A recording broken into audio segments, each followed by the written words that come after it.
घरात किती पैसे येत होते, सोनं खरेदी कुठून व्हायची, लग्नासाठी सोनं कुठून घेतलं, कुठं विकलं, वडिलांसोबत किती वेळा परदेशात गेलास, वडील तंत्रमंत्र करायचे का, आई पैसे कुणाकडे द्यायची, एकामागून एक प्रश्न, पण प्रत्येक प्रश्नावर त्याचं उत्तर एकच, सर्व काही डॅडला माहिती। पोलिसांनी खरात बाबाच्या पोराला एकामागून एक असे अनेक प्रश्न विचारून त्याची कसून चौकशी केली, पण पोरग काही तोंड उघडना। घरात खूप कॅश येत होती, बाकी सगळं डॅडला माहिती। एवढे एकच उत्तर देऊन पोरानं बापाची बाजू लावून धरली।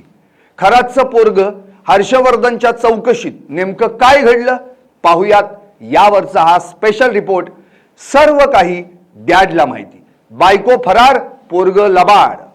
नमस्कार, मी संदीप आणि तुम्ही पाहताय LS मराठी। एकीकडे बापाची चौकशी सुरू आहे तर दुसरीकडे लेकाची।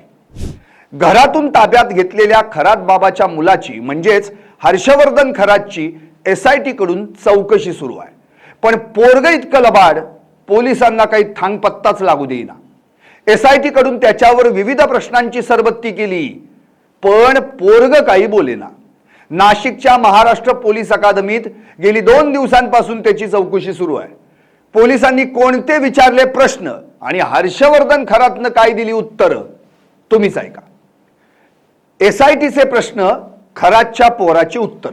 घरात किती पैसे येत होते, खरातचं पोरग गप। सोनं खरेदी कुठून व्हायची, पोरग गप। लग्नासाठी सोनं कुठून घेतलं, कुठं विकलं, पोरग गप। वडिलांसोबत किती वेळा परदेशात गेलास, पोरग गप। वडील तंत्रमंत्र करायचे का, पोरग गप। आई पैसे कुणाकडे द्यायची, पोरग गप। शेवटी तोंड उघडून हर्षवर्धन खरातचं एकच उत्तर, घरात खूप कॅश यायची, बाकी सगळं डॅडला माहिती, फुल स्टॉप। SITचं पथक खरातच्या घरात शिरलं होतं खरातच्या बायकोला पकडायला, पण हाती लागलं पोरग। पण पोरग इतकं लबाड की तोंडच उघडणार। मात्र घरात खूप कॅश येत होती या त्याच्या उत्तरावरून खरात हवाला रॅकेट चालवत असल्याचा पोलिसांचा संशय बळावलाय। तिकडे 3 दिवसांपासून फरार असलेल्या खरातच्या बायकोनं पोलिसांच्या नाकात दम आणलाय। घरातून निसटून कुठं गेली कुणास ठाऊक। अखेर पोलिसांनी तिच्या शोधासाठी तिचं माहेर गाठलं, सिन्नर तालुक्यातलं पाडळी। पण ती तिथंही नाही, नाशिकला नाही, पुण्याला नाही, मग गेली कुठं? तिच्यावर शिर्डीतील जमीन फसवणूक प्रकरणी गुन्हा दाखल झालाय। कर्ज फेडण्यासाठी व्याजानं पैसे देऊन सावकारी पाशात ओढून जमीन बळकावल्याचा आरोप तिच्यावर आहे। या प्रकरणी खरात बाबा, त्याची बायको कल्पना आणि शिर्डीतला मध्यस्थ अरविंद बावके, किरण सोनावणे, अशोक तांबे यांच्यावर गुन्हा दाखल झालाय।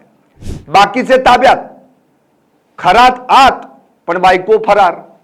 अखेर पोलिसांनी खरातच्या नातलगांची चौकशी करण्यास सुरुवात केली आणि थेट तिचं माहेरच गाठलं। कल्पना खरातच्या 2 भावांचीही SITनं चौकशी केली। अखेर ती सापडत नाही म्हटल्यावर तिच्या विरोधात लुकआउट नोटीस काढण्यात आली। SITनं स्थानिक पोलिसांच्या मदतीनं कल्पनाच्या माहेरी जाऊन चौकशी केली। या चौकशीत धक्कादायक माहिती समोर आली आहे। खरातची बायको तिच्या माहेरच्यांशी 16 वर्षांपासून संपर्कातच नव्हती।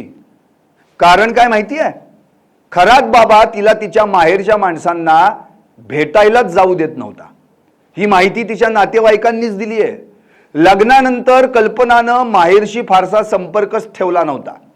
ती भावाला सुद्धा कधी भेटायला गेली नव्हती, अशी माहिती तिच्या माहेरच्यांनी दिली आहे। एकूणच काय तर खरात तिकडे चौकशीत बॉम्बवर बॉम्ब फोडतोय, त्याला साथ देणारी त्याची बायको फरार होऊन बसलीये, तर पोरग मात्र एकच सांगतंय, सगळं काही डॅडला माहिती।